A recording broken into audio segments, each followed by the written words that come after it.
दोस्तों, इस वक्त मिडिल ईस्ट के अंदर जो सबसे परेशान नेता है उसका नाम है बेंजामिन नेतन्याहू। इसका अंत अब शुरू हो चुका है। इसने जो कर्म किए हैं ना, उसका फल इसको इसी दुनिया में भुगतना पड़ेगा। और इसकी शुरुआत भी हो चुकी है। ईरान से बुरी तरह पिटने के बाद अब इसको तुर्की से पिटने का डर सताना शुरू हो चुका है। ये इतनी बुरी तरह से फंस चुका है कि अगर ईरान के साथ जंग करता है तो ईरान इसको दोबारा से पीट देगा, और अगर जंग नहीं करता है तो इसके देश की जनता इसकी कुर्सी को गिरा देगी और ये जेल के अंदर नजर आएगा। ये इतना ज्यादा परेशान है कि इसको समझ ही नहीं आ रहा है कि ये क्या करे।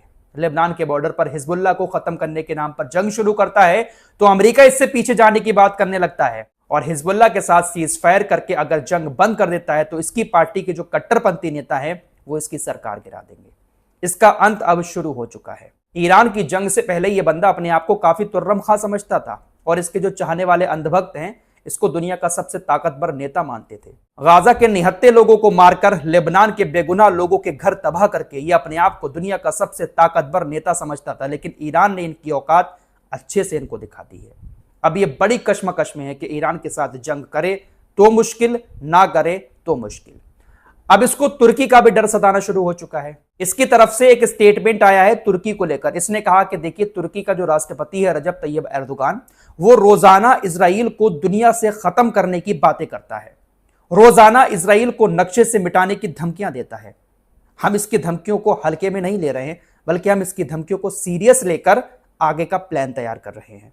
तुर्की की धमकियों को देखते हुए इसको अपने पप्पा याद आने लगे, क्योंकि पप्पा के बिना ये कुछ नहीं कर सकता किसी भी देश का। इसने कहा कि देखिए, तुर्की हमें रोजाना जो धमकियां दे रहा है कि हम इजराइल को खत्म कर देंगे, इजराइल को तबाह कर देंगे, अब हमें ये सारी बातें अमेरिका के ध्यान में लानी पड़ेंगी। हम अमेरिका को तुर्की की धमकियों के बारे में बताएंगे कि तुर्की हमें किस तरह से खत्म करने की धमकियां दे रहा है। दोस्तों, तुर्की के पास भी ताकत कम नहीं है। जितनी ताकत ईरान रखता है वैसी ही ताकत तुर्की के पास भी है। जितनी बुरी तरह से ईरान ने इजराइल को पीटा है, अगर तुर्की अपनी पर आ जाए तो उससे कहीं ज्यादा बुरी तरह से इजराइल को पीट सकता है, क्योंकि तुर्की के पास भी ईरान की तरह मिसाइलें हैं, तुर्की के पास भी खतरनाक ड्रोन हैं। तुर्की तो काफी ड्रोन बनाकर दूसरे देशों को बेचता भी है। तुर्की के पास लड़ाकू विमान भी हैं, और खतरनाक वाले लड़ाकू विमान हैं। तुर्की खुद अपने देश में अपनी सेना के लिए लड़ाकू विमान बनाता भी है, साथ ही साथ अमेरिका से भी F-15 और F-35 जैसे विमान खरीदता भी है। हाल ही में तुर्की और अमेरिका के बीच एक डील भी हुई है। अमेरिका तुर्की को F-35 लड़ाकू विमान देगा। ताकत तुर्की के पास भी कम नहीं है। अगर इजराइल तुर्की से भिड़ता है तो तुर्की भी बहुत बुरी तरह से इजराइल को पीटेगा। लेकिन इतना आसान नहीं है तुर्की से लड़ाई करना, क्योंकि तुर्की नाटो का मेंबर है। अगर तुर्की नाटो का मेंबर नहीं होता तो इजराइल ने अब तक तुर्की के साथ भी कोई ना कोई खुराफात कर दी होती। नाटो का मेंबर होने के नाते अमेरिका भी तुर्की का साथी है, और अगर ऐसे में इजराइल ने तुर्की के ऊपर हमला किया तो नाटो के नियम के मुताबिक अमेरिका को तुर्की का साथ देना पड़ेगा। इसीलिए अब तक बेंजामिन नेतन्याहू तुर्की के ऊपर हमला नहीं कर पाया है। अब कह रहा है कि हम शिकायत करेंगे अमेरिका से कि ये हमें रोजाना मारने की धमकियां देते हैं। बहुत बुरी हालत हो गई है इसकी। इस वक्त चुनाव करीब है, अक्टूबर नवंबर में चुनाव होना है। इसकी कुर्सी जाना तो बिल्कुल तय है। चुनाव से पहले पहले यह बंदा कोई ना कोई बड़ी खुराफात मिडिल ईस्ट के अंदर जरूर करेगा। फिलहाल अमेरिका ईरान की बात कर लेते हैं। पिछले 2 दिनों में स्टेट ऑफ हॉर्मुज को लेकर अमेरिका और ईरान के बीच क्या कुछ हुआ, सारी चीजें आपको मालूम है। ईरान ने जहाजों पर हमला किया, पलटकर अमेरिका ने ईरान के ठिकानों पर हमला किया, फिर ईरान ने पलटवार करते हुए मिसाइलों से अमेरिका के ठिकानों पर हमले किए। फिलहाल अब हमले बंद हो चुके हैं। दोनों देश हमले बंद करने पर राजी हो गए हैं, क्योंकि कल कतर के अंदर दोनों देशों के अधिकारी बैठक करने वाले हैं। कतर के अंदर अमेरिका और ईरान के अधिकारियों के बीच जो बैठक होने वाली है वो स्टेट ऑफ हॉर्मुज को लेकर ही होगी। पिछली रिपोर्ट्स में आप लोगों को बता चुका हूं, ईरान दावा कर रहा है कि समझौता तो हो गया है। समझौते में ये बात तो रखी गई है कि स्टेट ऑफ हॉर्मुज को फ्री खोला जाएगा सभी जहाजों के लिए, लेकिन समझौते में यह बात भी लिखी गई है कि स्टेट ऑफ हॉर्मुज ईरान के कंट्रोल में ही रहेगा। इन्हीं सारी बातों को लेकर अभी पिछले 2 दिनों अमेरिका ईरान के बीच लड़ाई भी हुई थी।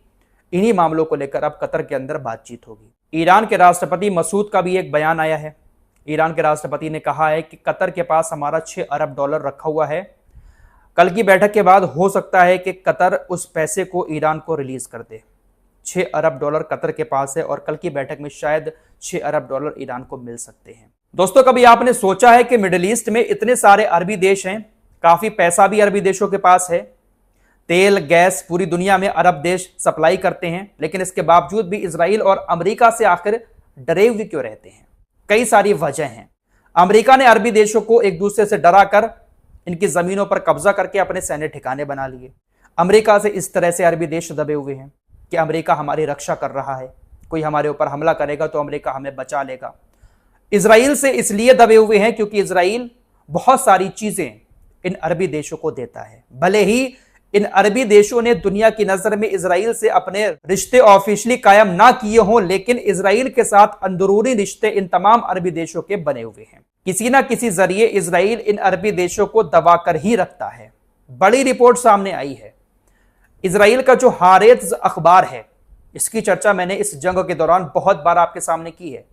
यह एक ऐसा अखबार है जो सरकार के खिलाफ लिखता है। जो खबरें इजराइल का गोदी मीडिया नहीं दिखाता है, वो खबरें यह हारेत्ज अखबार दिखाता है। इजरायली अखबार हारेत्ज के मुताबिक इस जंग के दौरान इजराइल ने कतर और सऊदी अरब को रिश्ते ना होने के बावजूद भी बहुत सारे हथियार भेजे थे।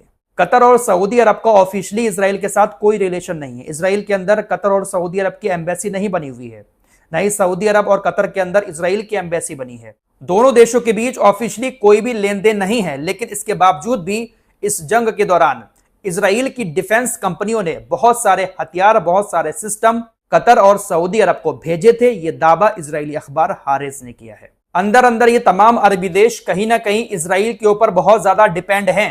ऑफिशियली दुनिया के सामने रिश्ते दिखाए नहीं जाते हैं, लेकिन अंदर अंदर रिश्ते बने हुए हैं। और इस रिश्ते की सबसे बड़ी वजह है अमेरिका। अमेरिका के कहने से ही ये तमाम अरबी देश इजराइल के साथ अंदर अंदर सब कुछ लेन देन करते हैं। खुलकर अगर इजराइल के साथ ये अरबी देश रिश्ते कायम करेंगे तो तमाम मुसलमान दुनिया भर के इनको गाली बकना शुरू कर देंगे। इसीलिए अंदर अंदर सारा मामला ये सेट करके रखते हैं। उधर पाकिस्तान से खबर आ रही है, पाकिस्तान ने एक बार फिर से अफगानिस्तान के ऊपर एयर स्ट्राइक की है, जिसमें तकरीबन 50 से ज्यादा आम लोग मारे गए हैं। दरअसल पाकिस्तान के कराची शहर के अंदर एक सैन्य ठिकाने पर हमला होता है, जिसमें तकरीबन 5 पाकिस्तानी सैनिक मारे जाते हैं। पलटवार करते हुए पाकिस्तान ने अफगानिस्तान के ऊपर एयर स्ट्राइक कर दी और इस एयर स्ट्राइक में 50 से ज्यादा आम लोगों के मारे जाने की खबर है। तालिबानियों की तरफ से कहा गया है कि पाकिस्तान के इस हमले में तालिबान का एक भी सैनिक नहीं मारा गया है, सब आम लोग मारे गए हैं। पाकिस्तान के अंदर कुछ भी होता है उसका बदला पाकिस्तान तालिबान से लेता है।